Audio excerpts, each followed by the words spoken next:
Well, a hearty shalom to all of you. So I'm glad you could be with us this evening. I'm glad that I could be with us this evening. I was in Israel, got back a few days ago. Barry, I'll be picking her up on Sunday morning, and she's looking forward to being with everyone. So good to see you. I'm thrilled that you're here. We're going to worship the Lord. Donna is going to begin, as is customary in the Jewish world, light the Sabbath candles, and she's going to grace us with her gift in prayer. And thank you all for gracing us with your gift and your presence this evening. I'm glad to see everyone. I know more will be coming in. I'm so thrilled, by the way, to see my very good friend, Rabbi Mark Greenberg, and Arnis, and his lovely wife, whom we haven't met yet, but I just know from Facebook. And, so, just so pleased. If you would please, lead us in prayer.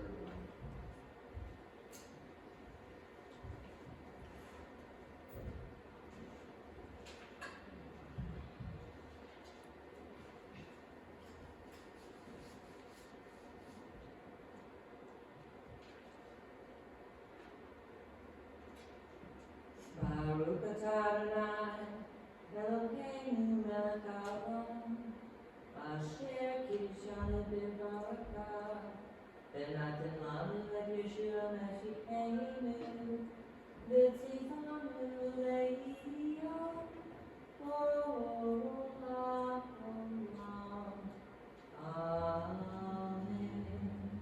Amen. Blessed are you, O Lord our God, King of the universe, who has given us the way, the Messiah Yeshua, and commanded us to love the Lord. Amen.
shall reign over all the earth. He shall reign over all the earth. He shall reign over all the earth. He shall reign over all the earth. There shall come forth a rod out of Jesse, and a branch shall grow from his roots. The Spirit of God shall rest upon him, the Spirit of wisdom and truth. He shall reign over all the earth. He shall reign over all the earth. He shall reign over all the earth. He shall reign over all the earth. He will not look with the side of his eyes, nor with his eyes with the hearing of his ears. But with righteousness steps of sword, and his eyes with fairness for the meek. He shall reign over all the earth. He shall reign over all the earth. He shall reign over all the earth. He shall reign over all the earth. He shall gather the outcasts of Israel, that disperse Judah from all the earth. He shall stand as an ensign for your people, and his resting place shall be glorious. And he shall reign over all the earth. He shall reign over all the earth. He shall reign over all the earth. He shall reign over all the earth.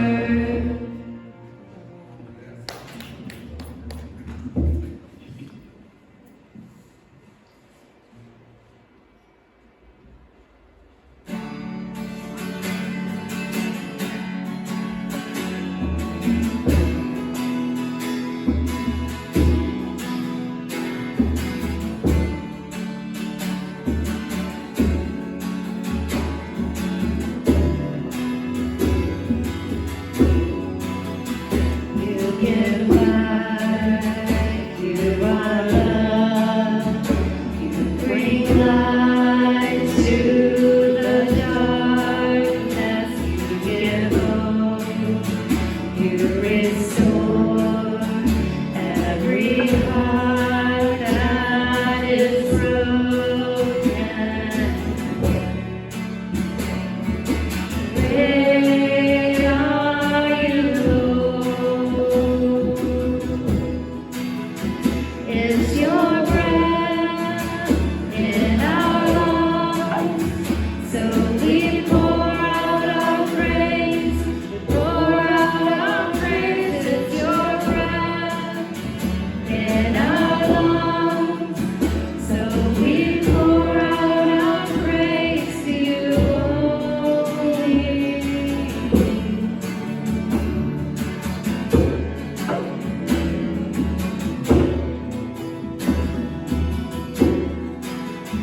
You give life, you are love, you bring light to the darkness, you give hope, you restore every heart that is broken.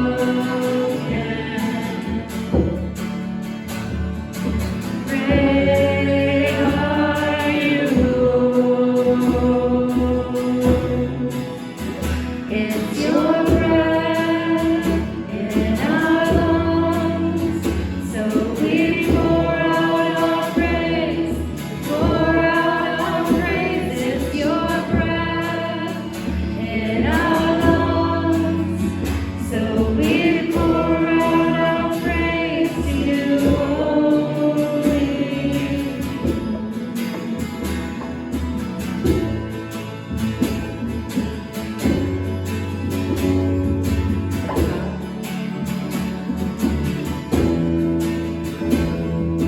All the earth will shout your praise. Our hearts will cry. These bones will sing. Great are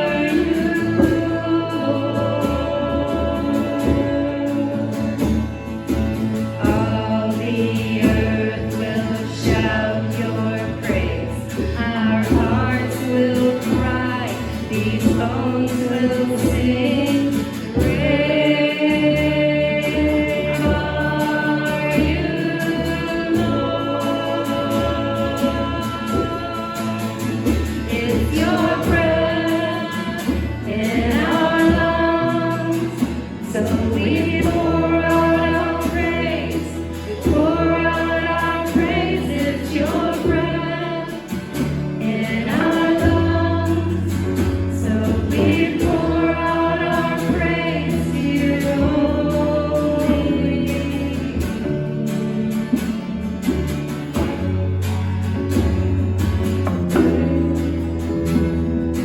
Great are you, Lord.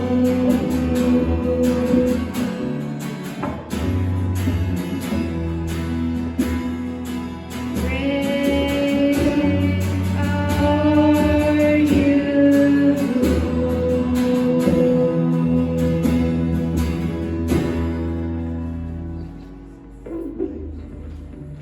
Sorry guys, we're down Connie, so we really hope she feels better.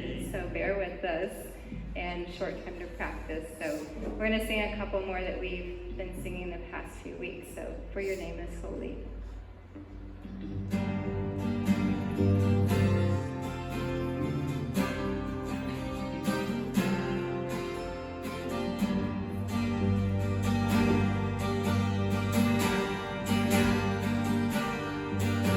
I enter the holy of holies.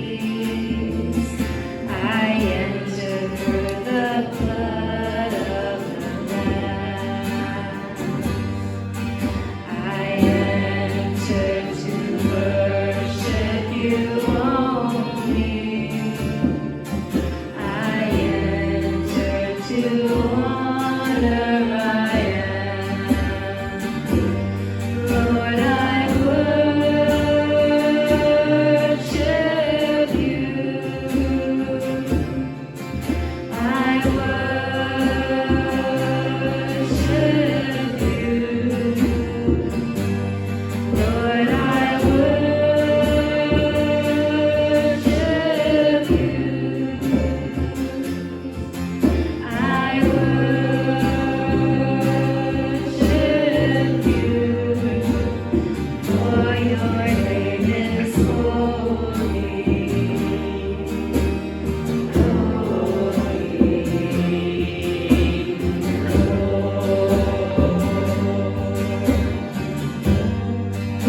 the weight of your glory fall.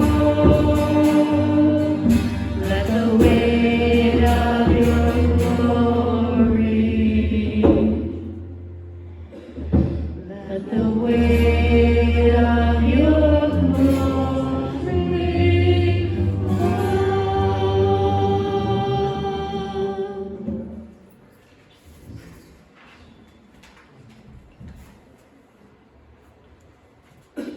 We're going to pick up the pace a little bit. We're going to sing We Delight in Your Shabbat.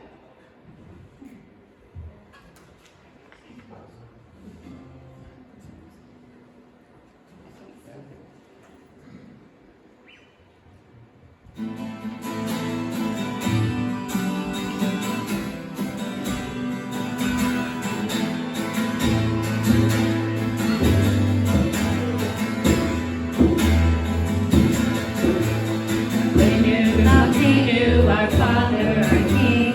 Lord, we delight in your Shabbat. We enter your rest and your praise as we sing. Lord, we delight in your Shabbat.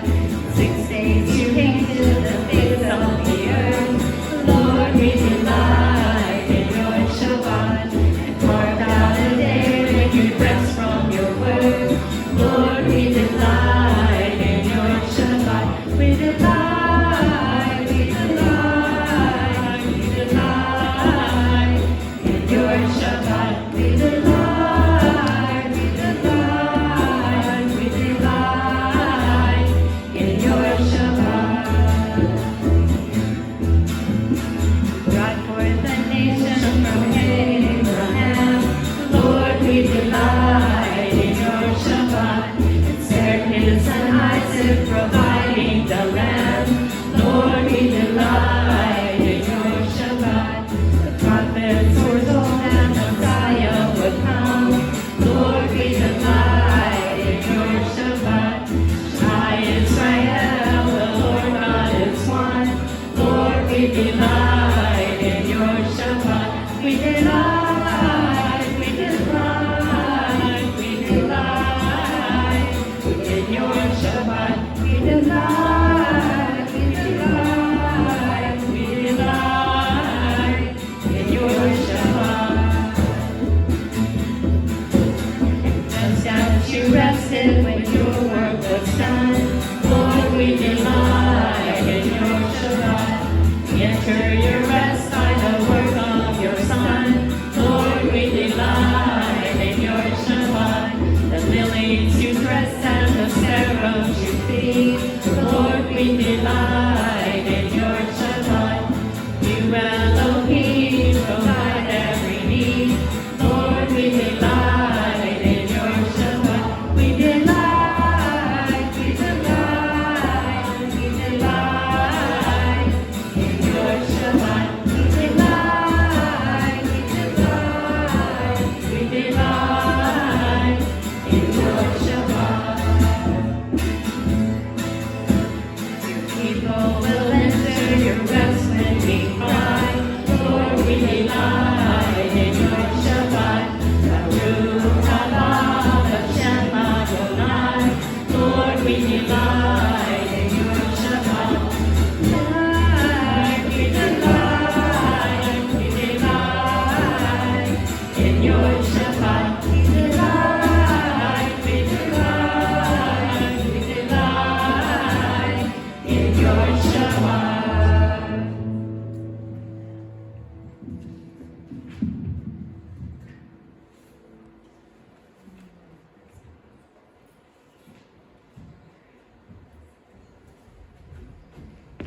Be seated.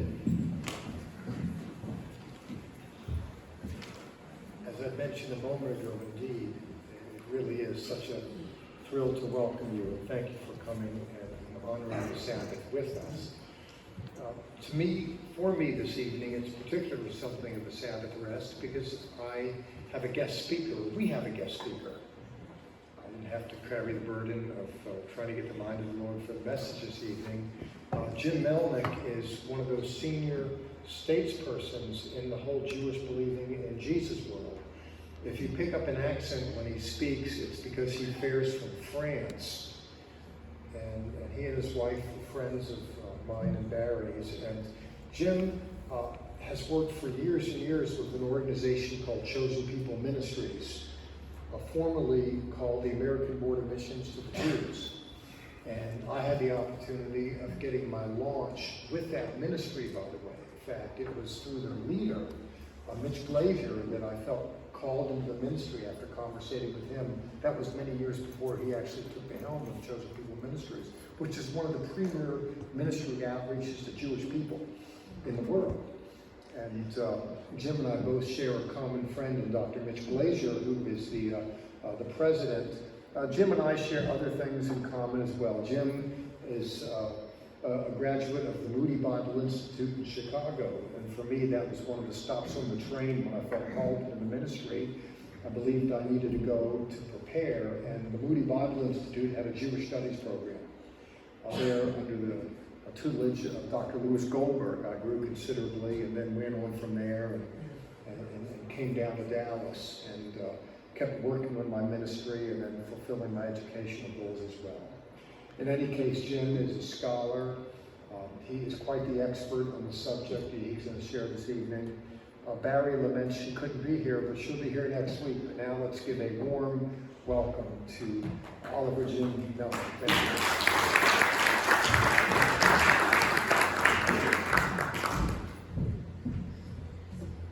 Well, Jim Melnick couldn't be here tonight. I'm Olivia Melnick. Jim Melnick is the other Melnick. There's two Melnicks. Jim Melnick is my brother from another mother. I thought it was Olivia Jim Melnick. No, you know Jim Melnick. Wait, I invited the wrong guy. I'm out of here. What does J stand for? You know? Jack. Oh, I always thought that was just, okay. That's okay, but there is a Jim Melnick. You know Jim Melnick. Okay. Jim Melnick and I are not related. He's a Gentile, I'm a Jew, and we have the same exact birthday. So every year on Facebook, Melnick to a Melnick, we wish each other happy birthday. So I gotta let him know tomorrow. I'm gonna call him and say, Jim, they're gonna have to start calling you Olivier because I'm Jim now. Cool. Well, it's good to be here. Thank you for inviting me. I'm delighted to be here. Texas is new to us. My wife and I moved here September. We found a little house in Rockwell on the other side, and we love it. We absolutely love it. For the longest time, I've been with the mission at Chosen People Ministries. But there's a table in the front. Puts little brochures over there if you want to pick one up. Been with the mission for 24 years, and I was serving as a Northwest Regional Director until we moved to the Southwest. So now, I'm serving as the Southwest Regional Director. So, but we love Texas, and I got to tell you, today I got a big confirmation that I'm in the right place. I spent the day at this event called the Jerusalem Prayer Breakfast in downtown Dallas, and many speakers spent the whole day there. Started at 7 o'clock this morning, and many speakers, but the three that I really touched my heart were Michelle Bachmann, Governor Greg Abbott, and Ted Cruz. I got to tell you, they love the Jewish people, they love Israel, and it blessed my heart. Because the day and age that we live in right now, it's hard to find friends in Israel. Really hard. Church or outside of church. It's becoming more and more of a rarity. So it just was an encouragement to me, and I felt even better being in Texas. I already love the people here. We feel right at home, but today was just a confirmation, so that was great. So normally, gotta look at what time I started because, okay. Normally, I preach or I speak or I teach with a PowerPoint, but not tonight. So I have my notes. I always give away my notes, so if you're interested in getting the whole set of PowerPoint slides, don't take notes tonight, and I will send them to you. If you pick up one of my cards on the front table and email me and say, please send your notes, I'll send them to you. and I'll send a set to Rabbi Jeff so that in case you need them, you can always ask him. So what I want to do, and I brought some props actually, I brought some things that I want you to take a look at if you're interested after, when I get to it, after the message tonight. I'll explain in a minute. So let me pray and we'll get started.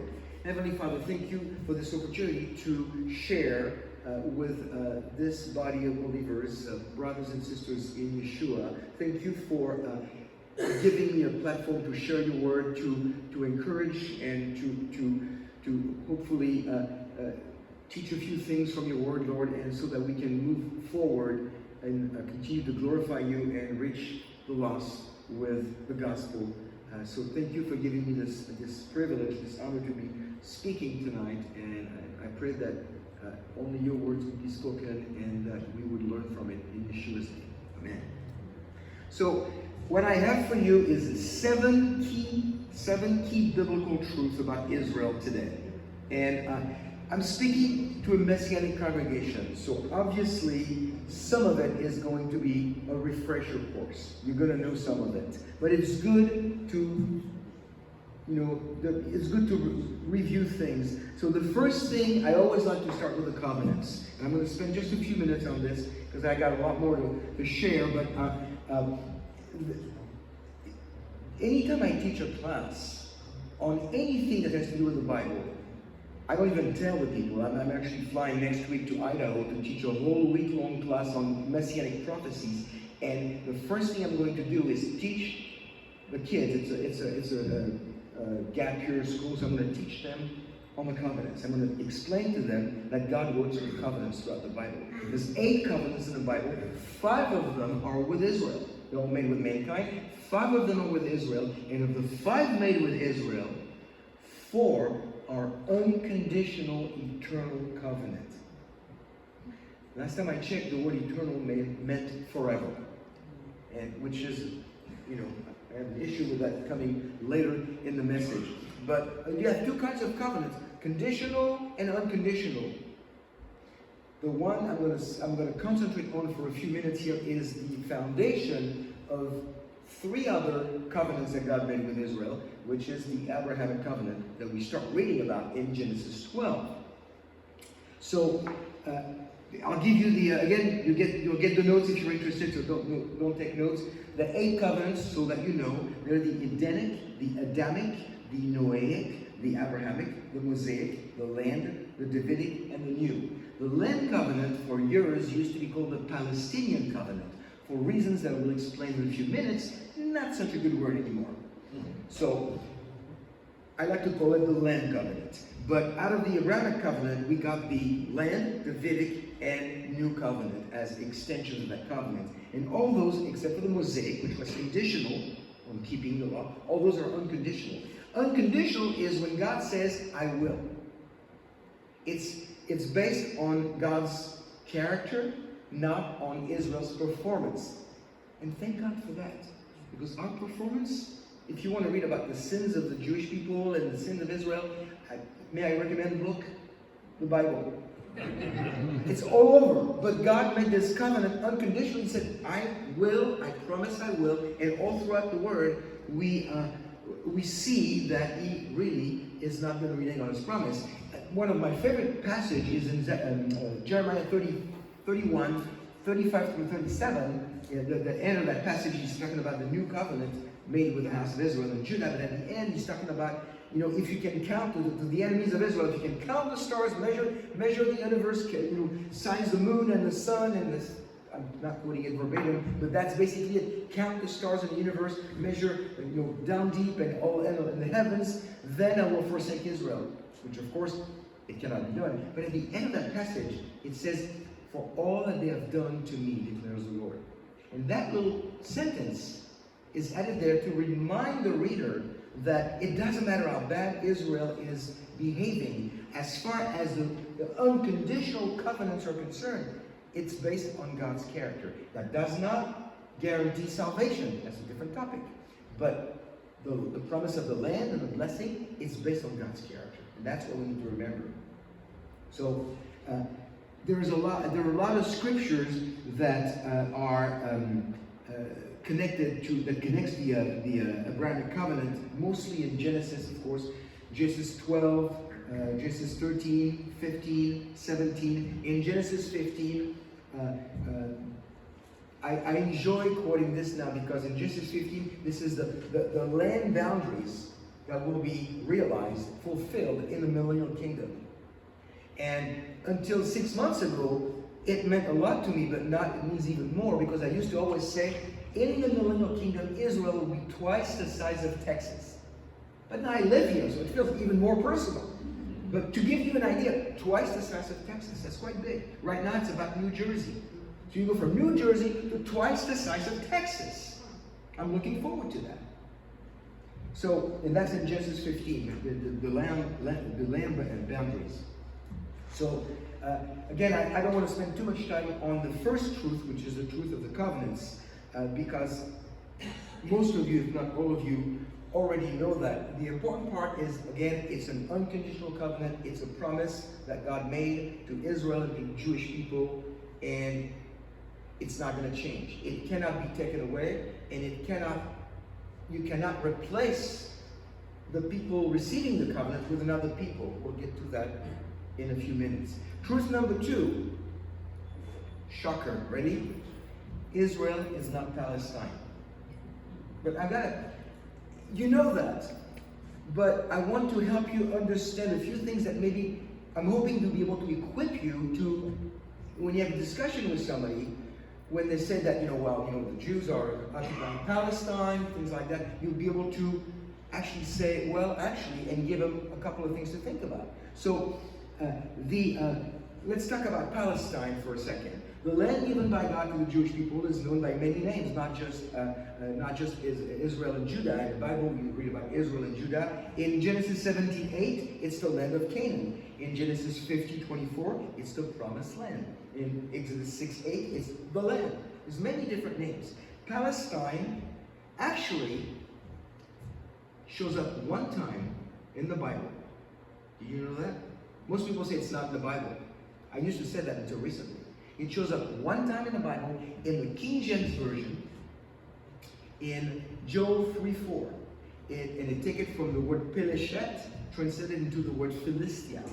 For some reason, the word Philistia, which might have a connection with the Philistines, which is uncertain, but maybe, but the word Philistia is used that way several other places in the King James Bible. For some reason, in Joel 3:4, they translated it Palestine. I just cannot find anywhere why just in that verse it would say Palestine. But this being said, we can put that aside, because really Palestine truly is not in the Bible. Except for that, I think this is a mistaken translation. The exact origin of the name Palestine is really debated. I tell people, and for shock value, I guess, I tell people, I have no problem calling Israel Palestine.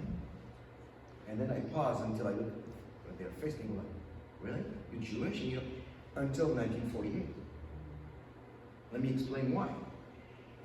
What happened is that, and some of you probably already know that, AD 132 through 136 was the Bar Kokhba revolt, the Jewish revolt that took place against the Romans. Let me summarize it. We lost.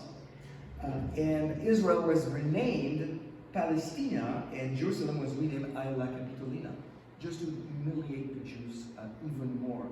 And so basically that did not exist until 132, let's say 135, about 135. Before 135 AD, the word Palestine really did not exist as a connection to the land of Israel.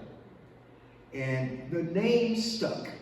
It stayed, and it became the name of the land that many scholars use when you read old commentaries. It talks about Palestine, and so I'm used to it. I don't mind, because it used to describe a geographical area, and that I have no problem with that. I don't like the name because of what it's become, but if you use it to describe a geographical area, I don't have a problem.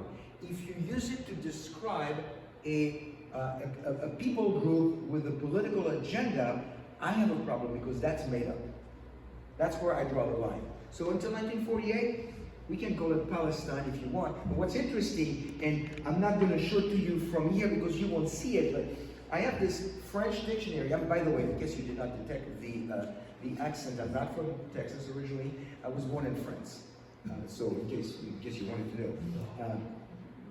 In this dictionary right here, 1939, so that's 9 years before Israel became a modern state. May 14, 1948, 9 years before. In this yearly edition, every year, this is a 200th edition of the French dictionary. Every French family has one. There is a page with the flags. And it's interesting, you look at the German flag, it's got the red flag, and you can come and look at it closer. I'll have it at my table before I leave tonight, and be careful because it's 83 years old. Germany with a swastika in the middle of it, so that's 1939. We're in the middle of Second World War. The flag of Palestine, you would expect a red triangle with green, white, and black, as you see today on the news or on the internet, which, by the way, looks almost identical to the flag of Jordan. If you think about it, it's almost the same, and there's reason for that. You look at the flag of Palestine here, 9 years before Israel was born. You draw a vertical line in the middle of the flag. On the left is a blue square. On the right is a white square. In the middle is a yellow Star of David. And under it, it says Palestine. Interesting, isn't it? 1939. So make sure you take a look at this. And in the description, I had to translate it for you because I'm sure not everybody, probably half of you speak fluent French, right? Right. But so I'll do the courtesy of doing it in English. But on the word Palestine in a dictionary, it says Palestine is part of Syria between Phoenicia in the north, the Dead Sea in the south, the Mediterranean Sea in the west, and Syria in the east. It is a narrow band of land between Lebanon and the Jordan River, also called the land of Canaan, the Promised Land, and more recently, the Holy Land and Judea. Today, it is a Jewish state under the British Mandate, 1939. They call it a Jewish state in that dictionary. The French were a lot more friendly to the Jews back then than they are today. Another thing that I have, let me see, I don't want to skip my, okay. Another thing that I have is this coin. I want you to take a look at it. It's a coin from 1934. And it's, usually I show all this on the screen, but it's not working out tonight, so I have to spell it out. This little coin is a Palestinian 5 mils Palestinian coin. On one side it says Palestine, Palestina, and it says in Hebrew, Arabic, and English. Next to the Hebrew, it has 2 Hebrew letters in parentheses. Aleph, which looks like an X, and Yod, which looks like an apostrophe. Right, it says the Hebrew word Palestine, and in the parenthesis, Aleph, Yod. Those are the 2 initials for 2 words. Eretz Israel, the land of Israel. 1934, 14 years before the creation of the modern state of Israel, the Palestinian coin said Eretz Israel, land of Israel. I don't make it up. History is right there in that little box. So make sure you take a look at it before you leave tonight. So that's the truth number 2, that Israel is not Palestine, and Palestine is not Israel. But most people today, even within the church, you have people that actually believe that Palestinians are real people. Listen, they need Yeshua just like anybody else. Okay, Palestinians, Arabs, Jews, we all lost, beyond lost, doomed and direction, damnation forever if we don't have Yeshua, if we don't give our life to Yeshua. Palestinian, Arab, Jews, anybody. It's the same for everybody. So number 3, truth number 3, replacement theology is not biblical. Replacement theology, you probably already know what it is, but I want to give you some quotes because it goes back. It was not called that back then, but replacement theology is the false doctrine that people promote, saying that the church has replaced Israel. Now, if that's true, then God is a liar, because he made eternal, unconditional covenants with the Jewish people. So he's a liar and a covenant breaker. And if he is a liar and a covenant breaker, then guess what? Maybe you're not saved. Maybe your relationship with God is based on something else. Maybe he changed his mind on free gift of salvation. So we know that God doesn't change. He's the same yesterday, today, and forever. Amen? So we know that. But for some reason, and we're going back to the first century, early second century, late first century, early second century AD, okay? A lot of the early church fathers, the defender of the Christian faith, the ones who kind of structured it and defended it against heresy, they did a lot of good. Unfortunately, they also did a lot of damage when it comes to Israel and the Jewish people. And a lot of them, in their studying the Bible, did it allegorically, meaning not literally. They looked at the Bible, and looking at the Bible allegorically is like, well, it means this to me, but maybe it can mean something else to you. And maybe tomorrow I could look at it and say, oh, it means something a little different. No. I'm convinced that the Bible is the same for everybody. You either understand it or you don't. But it's the same. It's got to mean the same for everybody. Otherwise, the sky's the limit. If it could mean something different for everybody in this room, then where do we go from there? But some of those church fathers studied the scriptures literally, allegorically. For instance, Justin Martyr, in a dialogue with Trypho, said that the church replaces Abraham's descendants in God's covenant. Right there is taking, basically, he's talking about the Jewish people here. The church replaced the Jewish people. It's not called replacement theology back then, but that's what it is without a name. A little later, Tertullian, through the edict of the divine utterance, the prior and greater people, that is, the Jewish, must necessarily serve the less, and the less people, that is, the Christian, overcome the greater. So basically, the Christians have taken over. That's what he's saying. And Origen, another church father, the Jewish nation was driven from its country, and another people was called by God to the blessed election. You have this. So what happens is you have church fathers. Again, they did a lot of good. Okay, I'm not saying they're not to be studied. We get a lot of good from the church fathers. But you get things like this, and it establishes a foundation for looking at Israel as a thing of the past. God is done with the Jews. The church has replaced the Jews now. And back in those days, people were not really educated except for the bishops and the priests and the popes. The rest of the people were just listening, when they listened, to whatever came from the pulpit. So if you're taught that God is done with Israel, then starts this resentment for the people, for the chosen people, and then slowly but surely over 2,000 years of Jewish history, you see it punctuated by acts of anti-Semitism. And actually, a lot of it, I won't have time to cover it all tonight, but a lot of it is in this book that I have on the back table, End Times Anti-Semitism. There's a whole history of anti-Semitism all the way to today. So you might be interested in picking up a copy. Replacement theology, if replacement theology was valid again, God might have changed his mind on your salvation. Think about that. A good verse to start when people tell you, well, I believe that God is not against the Jews, but now really the blessings are going to the church.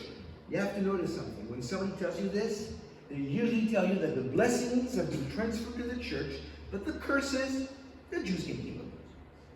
It's just a blessing.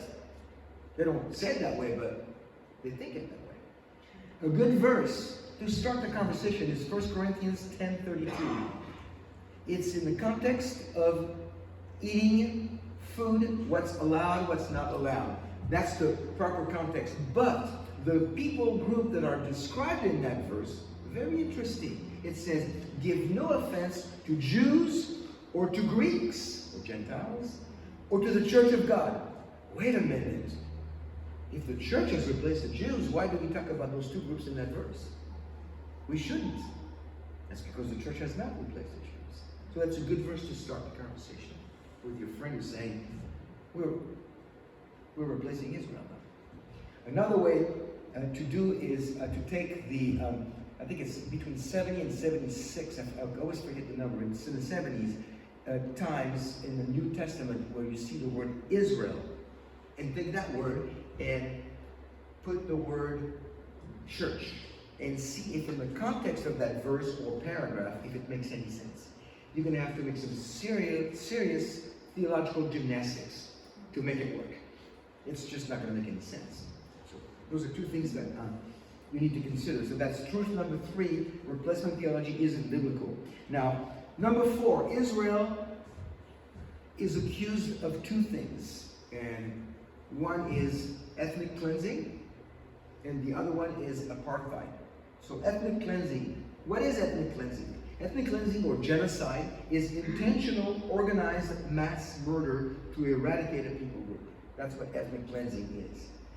Examples, the Armenian genocide, that was ethnic cleansing. Or of course, the Shoah, the Holocaust. That's another ethnic cleansing. Now, in 1947, right before Israel was reborn as a nation, there were about 1.2 million Arabs in British Mandate Palestine.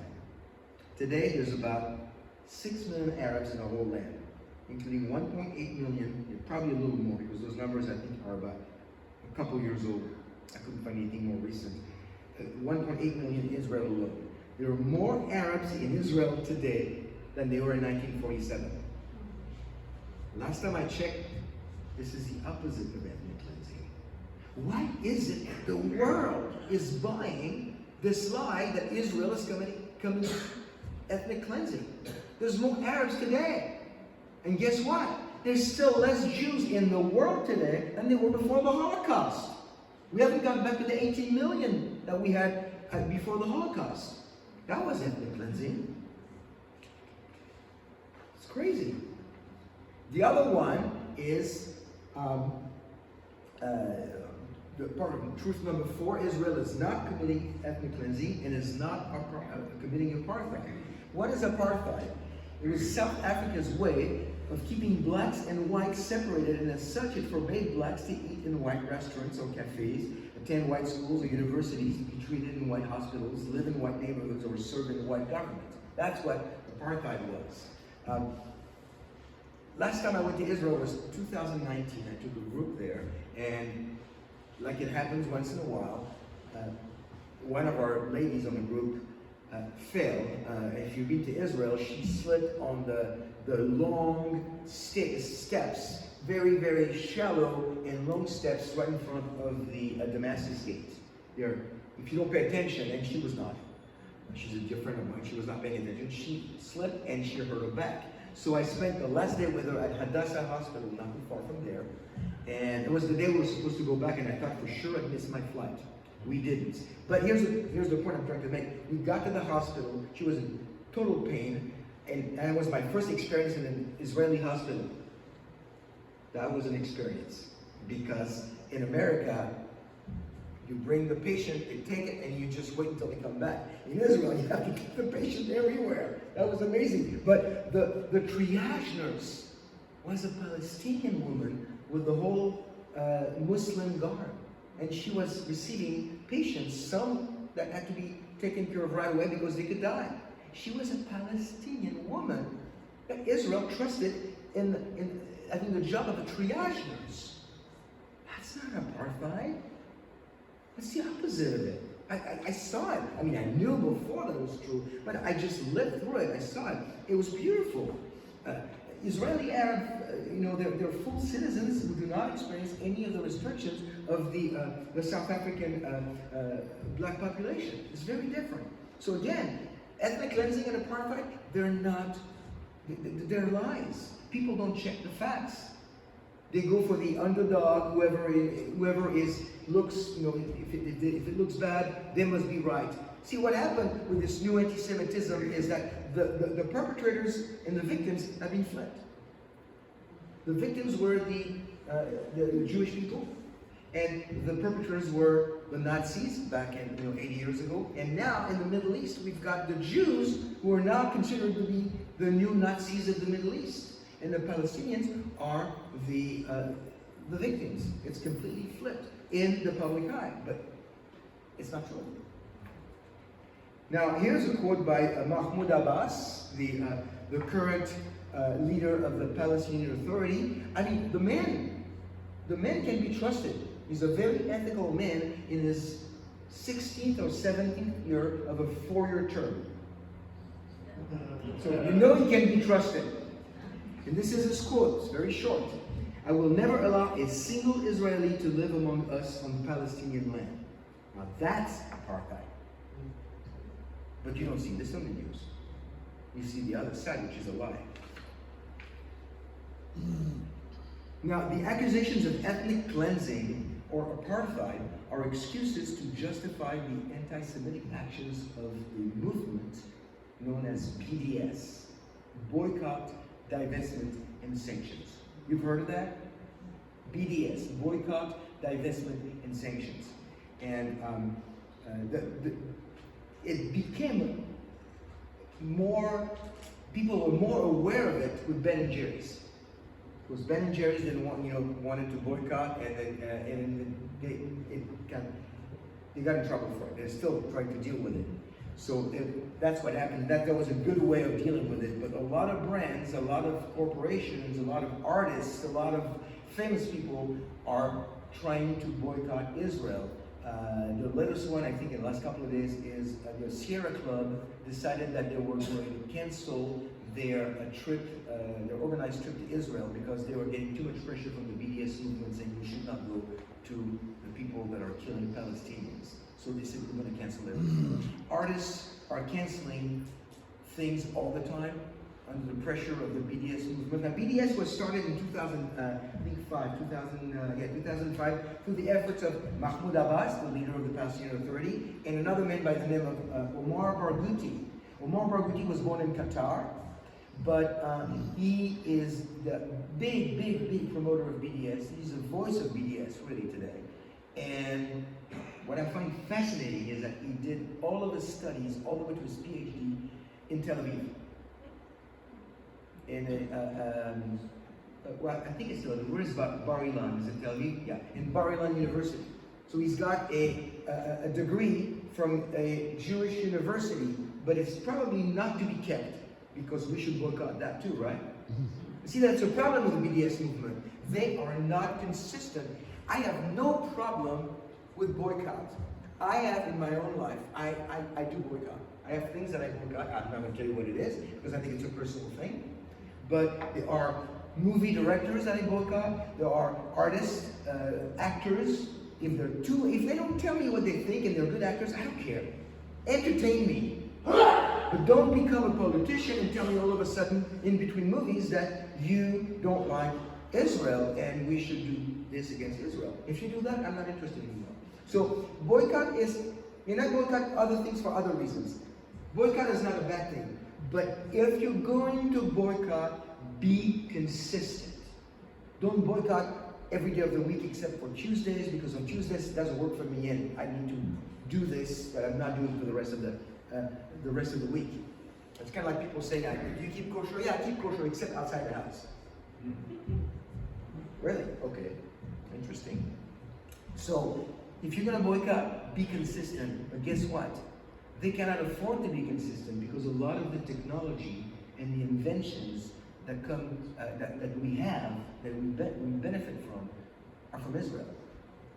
The technology that you find in just about all the cell phones, the thumb drive, some of the Intel chip for the computers, they originated from Israeli ingenuity and inventions. So if you see somebody who's promoting the BDS movement and they're talking to somebody on the cell phone, they're a hypocrite. But it's not convenient. They tell you to boycott the Jaffa oranges and all the Israeli brands. So what I do, this is your answer to BDS. Okay? Boycott, divestment, sanction. I said the Christian answer is buy, defend, and support. And the way we do it, super simple. Go to the BDS, I think it's bdsmovement.org or bds.org, several websites. Go to, they've done their homework, they put a list together, and they say this is what you should never buy because it's all the stuff that's made in Israel. There you go, you got the list, you know what to buy now. They've done the homework for you. Just go there and, whatever you see, oh, I can use that. Like different products that you might not even know are Israeli or from Israel or connected to Israel. They're all there on their websites. So That's the BDS movement. It probably started even before the boycott of Jewish things.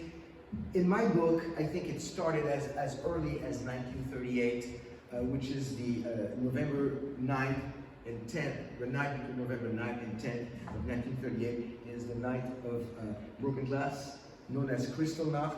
And you could say that really that's where you start seeing some public, vocal, and lethal, unfortunately, boycott and pogroms against the Jewish people, mostly in Germany at that time, but it developed into much more.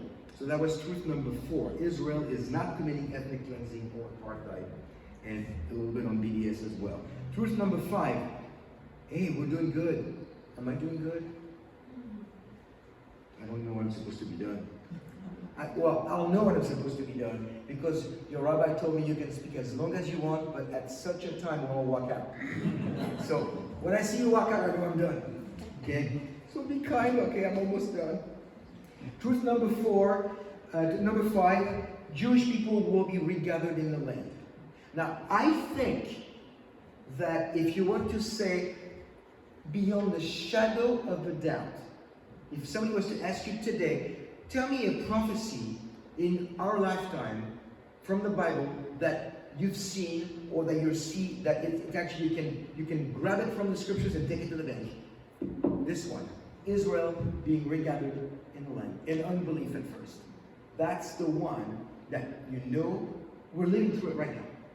We are living through it right now for the last, since 1948 or even before, the first Aliyah, the immigration back to the land in the late 1800s, but really, since Israel became a modern nation, we're starting to see the push for coming back to the land, and of course, for the most part, not everybody, but for the most part, in unbelief.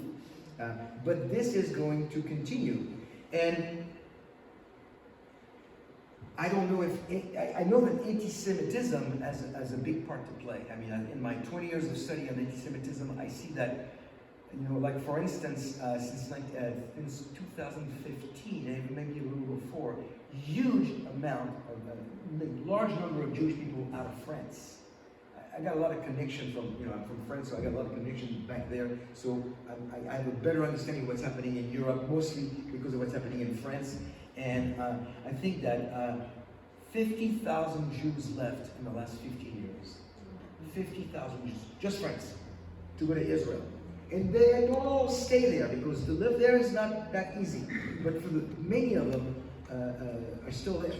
50,000 Jews. 2015 was the attack on the kosher supermarket. Remember that? The Paris supermarket? Like 3 days of terrorist attacks. And the supermarket is on the edge of Paris, and touching the supermarket on the other side of it is a town called Saint-Mandé, which is where I was raised my whole life. My parents' house is about 500 yards from that supermarket. My niece's house was 50 yards from the supermarket. She was in that supermarket shopping for Shabbat 15 minutes before the man walked in and locked the doors and kept the 40 hostages and ended up killing 4 people. When that happened, I called my mother. I was in Seattle at the time. I called my mother. She was at the time, I think maybe 85 or 86. She passed away. She was 92, and I had the privilege of leading her to the Lord right before she passed away. Her and my dad was incredible. That's for another time. I don't want to tell you, the story would take too long. We were both with the Lord. My mother lost her dad when she was 15. He was taken by the Gestapo, and he died in Auschwitz. She saw that happen in front of her eyes, and she was taken to the south of France to hide on a farm.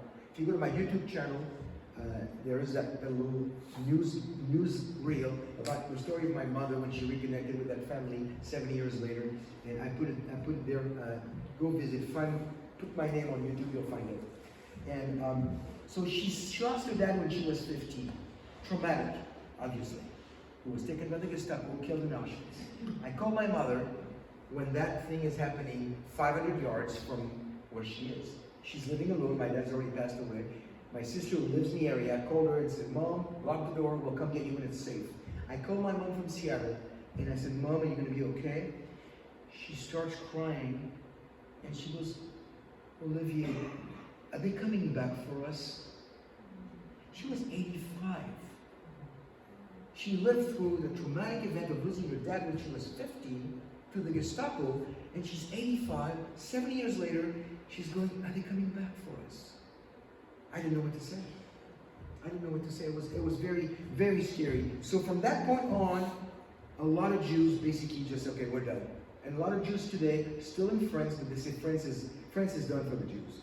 It's going to be very interesting, the elections coming in June. It could change a lot of things, not for the better, for the Jewish community of France. By the way, number one community of Jews in the world, Israel, of course. Number two, U.S. Number three, France. Close to 500,000 Jews. Number three, France. So keep the Jews of France in your prayers. So truth number 5, regather to the land. Look at this passage of Ezekiel 36, 22 through 28. Therefore say to the house of Israel, thus says the Lord God, it is not for your sake, O house of Israel, that I am about to act, but for the sake of my holy name, which ye have profaned among the nations to which you came. And I will vindicate the holiness of my great name, which has been profaned among the nations, and which ye have profaned among them. And the nations will know that I am the Lord, declares the Lord God, when through you I vindicate my holy... I think I got it. No, did you get it? There's a flag here. I got it. And the nations will know that I am the Lord, declares the Lord God, when through you I vindicate my holiness before their eyes. So from this we get that, again, it is not for your sake, but for the sake of my holy name. So God's actions are, I said that before, based solely on his character. And that's good. It's not based on our performance. And that's really good. I don't know about you, but if it was based on our performance, not good. God is well aware that Israel falls short. Well aware. But his covenants are his covenants. God uses the Jewish people to show his faithfulness. When the nations here, it says, and the nations will know that I am the Lord, declares the Lord, when through you I vindicate my holiness before their eyes. So God uses the Jewish people to show his faithfulness. Seriously, we should not exist today. If it was not the Jews, if it was not for the grace of God, we should not exist. But here we are. And God will not renege on his unconditional and eternal covenants. So that's the Jewish people being regathered to the land. Look at we continue with the passage here. I will take you from the nations and gather you from all the countries and bring you into your own land. I will sprinkle clean water on you, and you shall be clean from all your uncleanness, and from all your idols I will cleanse you. So here, God said, I will take you from the nations. So that tells us that we're shocker, we're in the nations, we're in the diaspora. Well, that's what it tells us. God has sent the Jewish people into the diaspora. Everywhere. There's only 50 million of us, and it seems like there's Jewish people everywhere. Okay? It's not a bad thing. God promised to regather the Jewish people. That's what we get from that text. He's actually regathering the Jewish people into the land. To do that, you have to have the land available. When that it became available officially in 1948. There was a series of events in history: the Balfour Declaration, 1917, the San Remo Declaration, 1920. I don't have time to go through that, but those were setting the stage for the 1948 rebirth of Israel as a modern nation. And some people ask me when I teach on anti-Semitism, they say, "Do you think the birth of Israel in 1948 was a result of the Holocaust?" Maybe. I mean, I'm sure it's connected, but it's at some level it's connected, but I'm not sure it's 100% the reason. But I'll leave it at that. Then let me continue with the passage here of what is it? Give you Ezekiel 36, 22 through 28, the end of the passage, which is the best part. And I will give you a new heart and a new spirit I will put within you, and I will remove the heart of stone from your flesh and give you a heart of flesh, and I will put my spirit within you and cause you to walk in my statutes and be careful to obey my rules. You shall dwell in the land that I gave to your fathers, and you shall be my people, and I will be your God. So God will give the Jewish people a new heart and a new spirit at that time. God will cause the Jewish people to follow and obey him. and never uproot Israel again. This is coming. This is coming. So that's number 5. Truth number 5. Jewish people will be regathered in the land. Truth number 6. A little bit bad news before more good news. Israel and the tribulation. Okay, I don't know about you. I'll tell you where my biblical understanding is that there's going to be a rapture. There's going to be a 7-year tribulation that will last for 7 years. And a millennial kingdom that will last approximately 1,000 years. And then the eternal order. Okay, that's the second coming of Yeshua at the end of tribulation, sorry. And then the millennium, and then the eternal order. You cannot forget the second coming. We're in trouble if he's not coming back. But he is, amen? So, what's going to happen during the tribulation? Well, unbelieving Israel will go through the great tribulation, also known as the time of Jacob's trouble. Jeremiah 30 verse 7 calls it the time of Jacob's trouble. So what's going to happen? And I don't like this verse. I do not like this verse of the Bible, but it's there. And I know all of us, when we read our Bible, we get to a place where we go like, I really could do without that passage in my life. Or without that verse. Here's one I don't like. Zechariah 13, 8 and 9.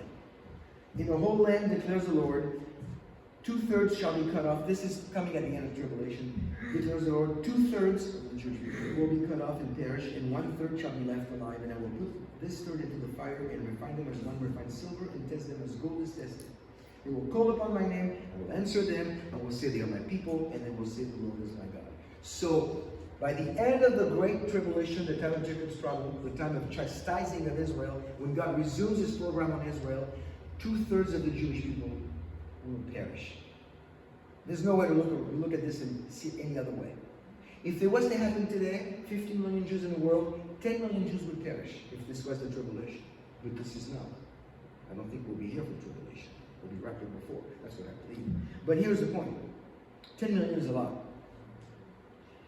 I was reading this one day, and my wife asked me, because I was reading this and I was troubled, she goes, what's going on? I said, well, I'm reading this and there's no way around it. And she goes, what? And I read the passage to her and I go like, if this happened today, it's 10 million. And she goes, well, you don't know that. I go, what do you mean? So Ellen is her name, the great theologian Ellen. She says, read it again out loud. So I read it again out loud. In the whole land declares the Lord, 2/3 shall be cut off and perish, and 1/3. And I kept reading. And I go, so? She goes, did God give you a number? No. But God can give us numbers. It's all over the Bible. Exact numbers. The 144,000, the 12 tribes, the 40 days, the 6 days of creation. It's all numbers. But here he says percentage. 2/3, 1/3.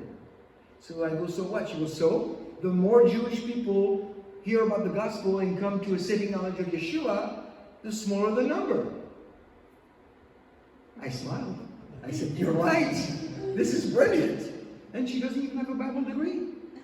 It was great. That was several years ago. And so now I look at this passage, and this is an encouragement to me and to you to share the gospel with my people, because the more people we share the gospel and accept Yeshua, the smaller the percentage.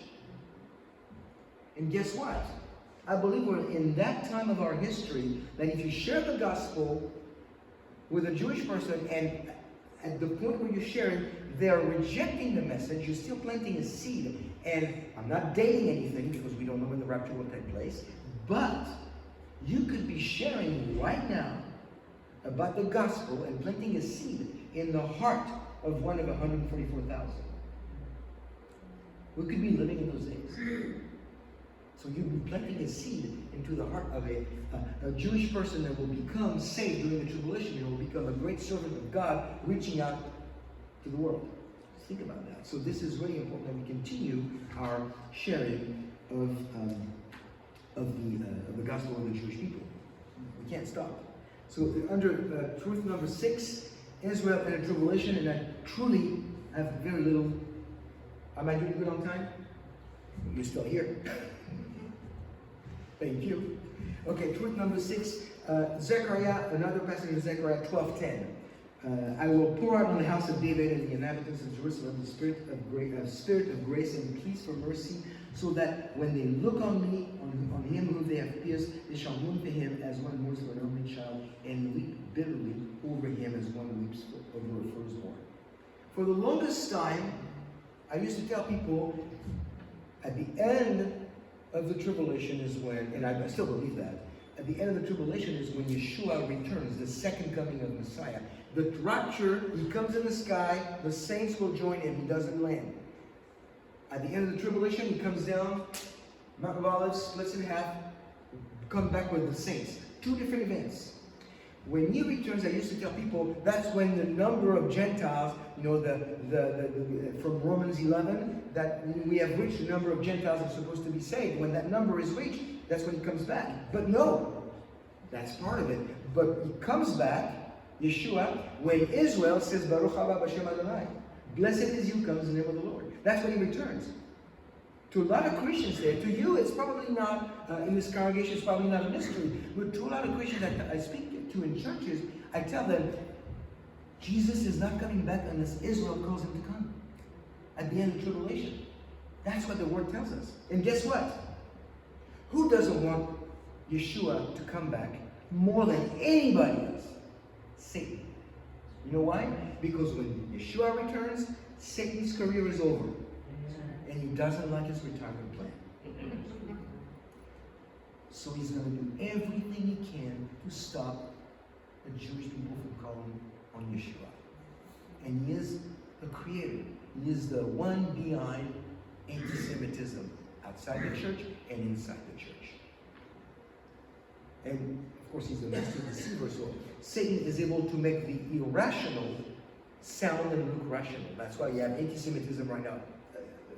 From people that, I mean, you see today, just one example, the liberal left and radical Islam. Now you put a radical leftist and a radical Muslim in the same room, only one will come out. And probably not the leftist. That sounds racist, but okay. They don't agree on anything. Ideologically, a liberal leftist and a radical Muslim do not agree ideologically on anything except the destruction of Islam. That, you know, the enemy is my friend. That's completely irrational. But it's what's happening in our day and age. It's just one example. So, that's truth number 7, actually. That was truth number 7. I forgot to tell you. Israel ushers in the second coming when they call upon Yeshua, which is also based on Matthew 23, 37 through 39. O Jerusalem, Jerusalem, the city that kills the prophets and stones those who were sent to it. How often would I have gathered your children together as a hen gathers a rod under her wings, and you were not willing. See, your house is left to you desolate. For I tell you, you will not see me again until you say, Blessed is he who comes in the name of the Lord. Baruch haba b'shem Adonai. That is what Yeshua is waiting for. And so that's what's going to happen at the end of the tribulation. So the 7 points that I tried to share with you today was Israel is in a covenantal relationship with God. Israel is not Palestine. Israel has not been replaced by the church. Israel is not committing ethnic cleansing or apartheid. Israel will be regathered into the land in unbelief. Israel will suffer during the tribulation. And Israel will usher in the second coming of Messiah. And that's, I don't know, I'm doing on time. Did you want to open it for Q&As or we're done? No? Okay, we're done. So let me give it back to you. And if you have questions, you can come see me at the table. Thank you.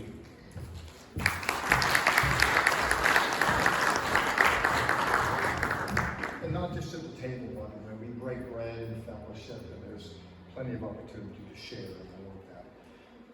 Thank you so much for sharing your wisdom. And again, there's books if you want to pick up some of that excellent information, that basic, good Bible doctrine.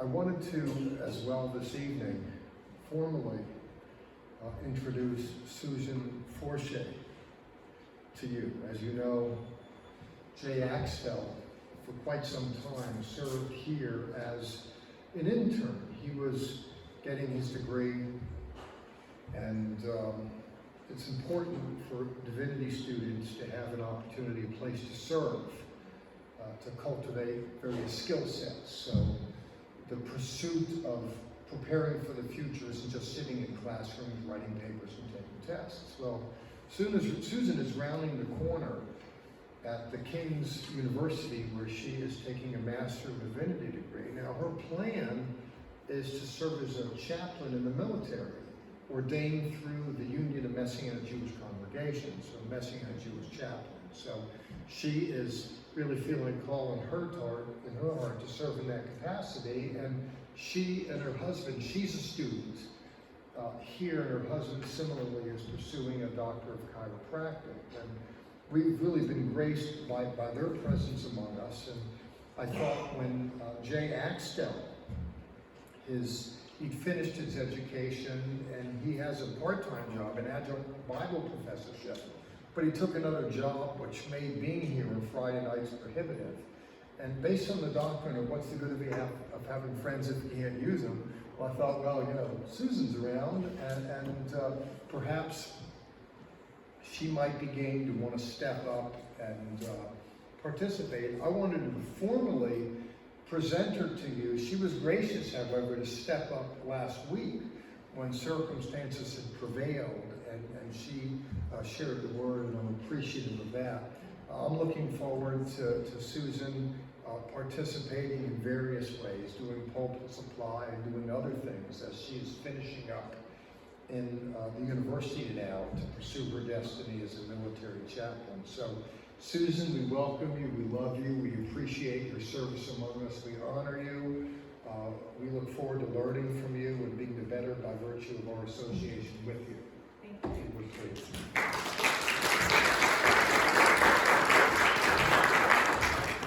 Well, most of you kind of got to know me a little bit last week, so thank you for allowing me to learn and grow in this congregation, because I'm sure I'll probably falter along the way, but that's how we learn, so thank you.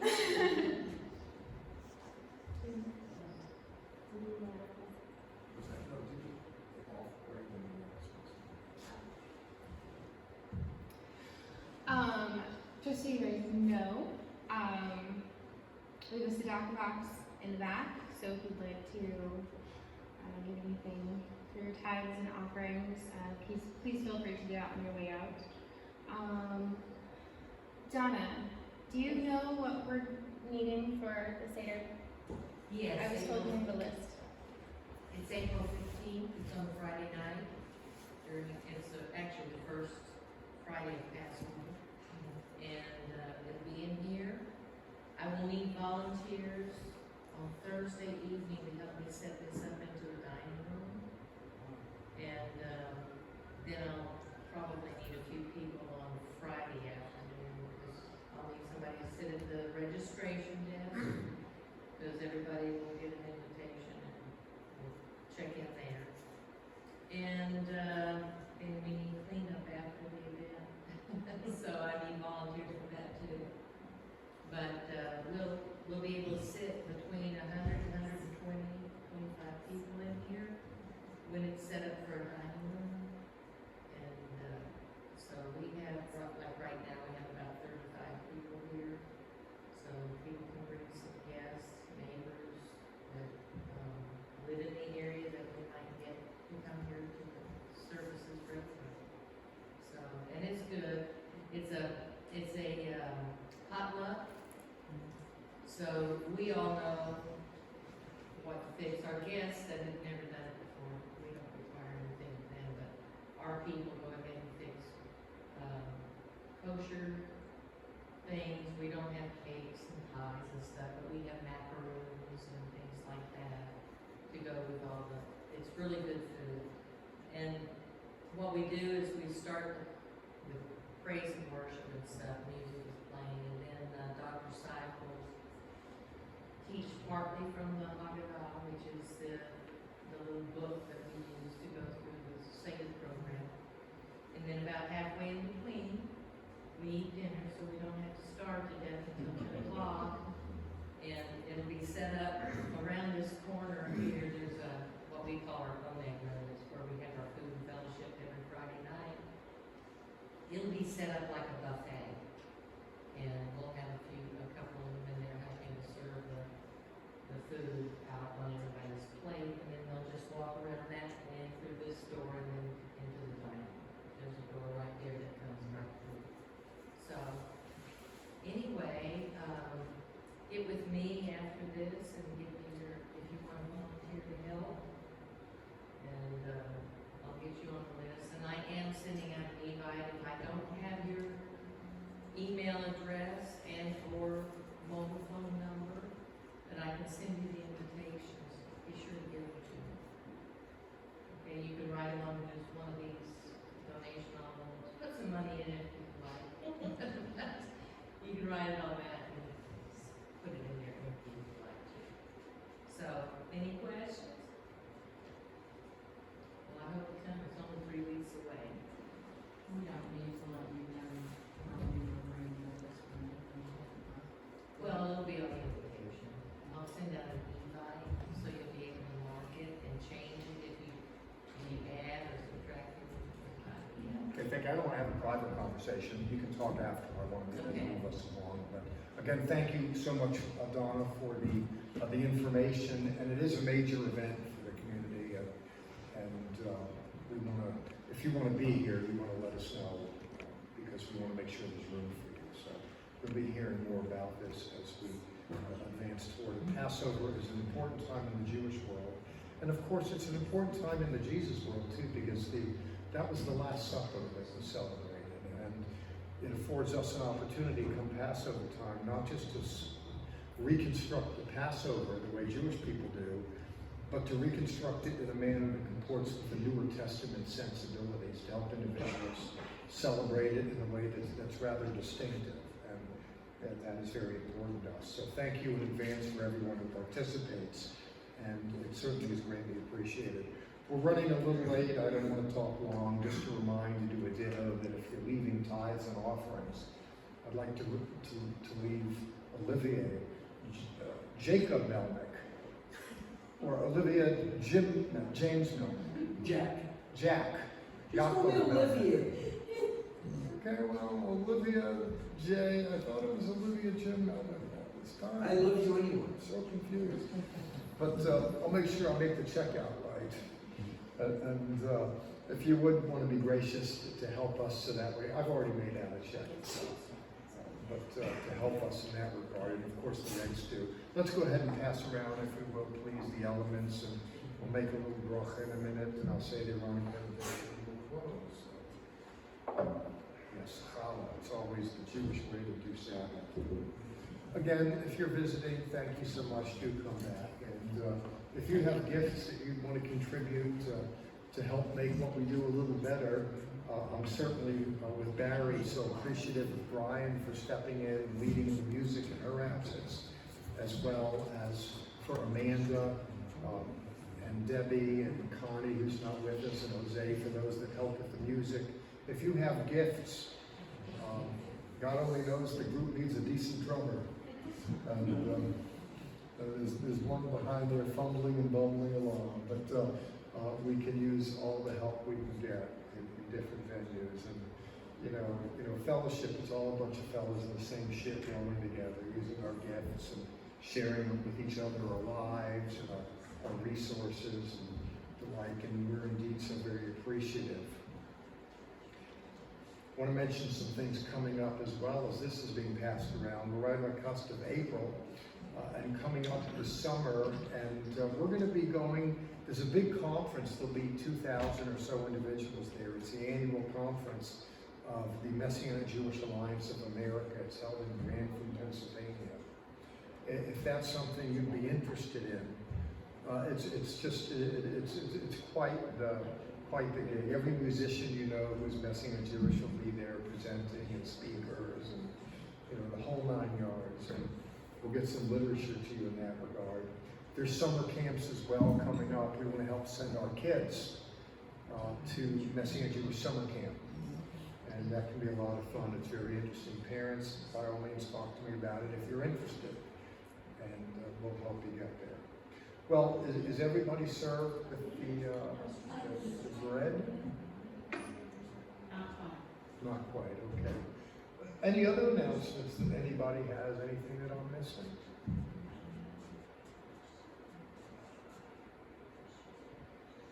Okay. If anybody has a Harley Davidson motorcycle that's visiting, come and see me or Dave. We're going to start a motorcycle club here. Isn't that right? Yes. Did you know that Harley Davidson is in the Bible? Did you know that? Har-L-E. Har is mountain, L is God, E is mine. The mountain of my God, Har-L-E, the son of David. Put it together.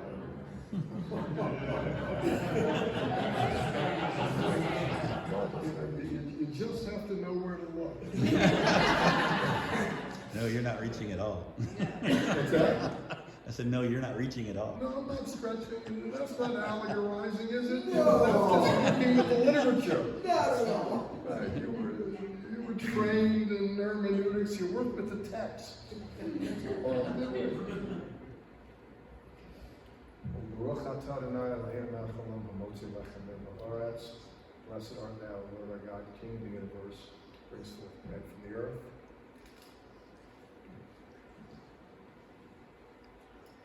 Baruch atah Adonai Eloheinu melech haolam borei pri hagafen. Blessed art thou, Lord our God, King of the universe, gives us the food of life.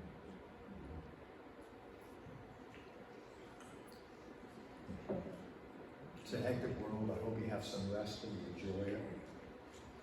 As you go now, and again, you don't go too far, there's food in the back, and you want to fellowship, or you want me to visit the table with whatever his name is, he'll be back there. But as you go, Yivarechacha Adonai v'yishmerecha, Yo'er Adonai panav elecha v'chunecha, Yisa Adonai panav elecha, v'yasem lecha shalom. May the Lord bless you and keep you. May the Lord make his face to shine upon you and be gracious unto you. And may the Lord lift up his countenance upon you and give you peace. In Yeshua's name, in Jesus' name.